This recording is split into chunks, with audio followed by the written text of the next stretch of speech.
नमस्कार मित्रांनो, तर हे इंद्रप्रस्थ कॉलनीमधलं म्हणजे उपनगर नाशिकमधलं हे खूप प्रसिद्ध असं इच्छामणी मंदिर आहे। तर हे इच्छामणी मंदिर हे गणपतीचं आहे, तुम्हाला नावावरूनच समजलं असेल। तर हे इतकं प्रसिद्ध आहे उपनगरमधलं की इथे खूप लोक दर्शनासाठी नेहमी येत असतात आणि आपल्या ज्या असं इथल्या लोकांची असं म्हणणं आहे की ज्या कोणत्या आपल्या इच्छा आहे त्या ह्या इच्छामणी मंदिरामध्ये पूर्ण होतात। तर मी नेहमी मम्मीजवळ आल्यावर एक चक्कर ह्या मंदिराच्या इकडे येऊन नक्की जाते। तर तशीच मी 8-10 दिवसासाठी आलेली आहे, तर म्हटलं चल मम्मी आपण जाऊन येऊया इच्छा मंदिराला।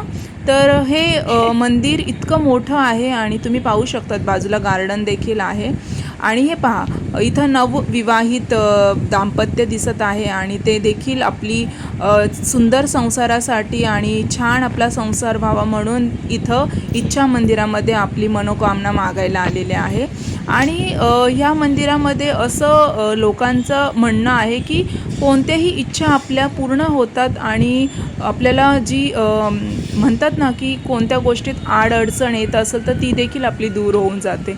आणि ही पहा इतकी मनमोहक मूर्ती आहे, तर मला इथे येऊन इतकं प्रसन्न वाटतं। आणि आता मम्मी तिकडं नारळ फोडायला घेऊन चालली आहे, तर ते भाऊ आम्हाला नारळ फोडून देत आहे। तर इथे खास नारळ फोडण्यासाठी त्यांनी इथं एक जागा केली आहे आणि प्लस आपल्याला अगरबत्ती वगैरे काही लावायची असेल तर तिथे बाजूला दिलेलं आहे। चला मी तुम्हाला दाखवते की अगरबत्ती वगैरे कुठे लावतात। हे पहा ह्या बाजूला अगरबत्ती वगैरे दिवा वगैरे लावतात आणि भरपूर मोठी जागा आहे। बाजूला छान गार्डन आहे। हे पहा डस्टबिन वगैरे सगळं इथं व्यवस्था केलेली आहे आणि भरपूर मोठं असं मंदिर आहे हे।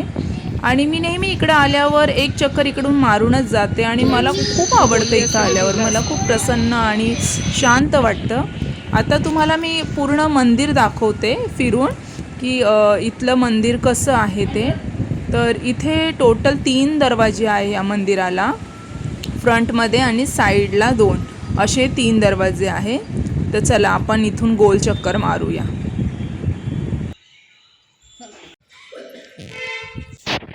मला माहीत नाही त्याच्याच बाजूला एक असा छान हॉल आहे। इथे एक दत्तात्रय जोशीचा एक मस्त एक छोटासा हॉल आहे आणि इथे पहा भटजी मस्त जेवण करतात आहे। चला मग भेटूया पुढच्या व्हिडिओमध्ये, तोपर्यंत बाय अँड टेक केअर।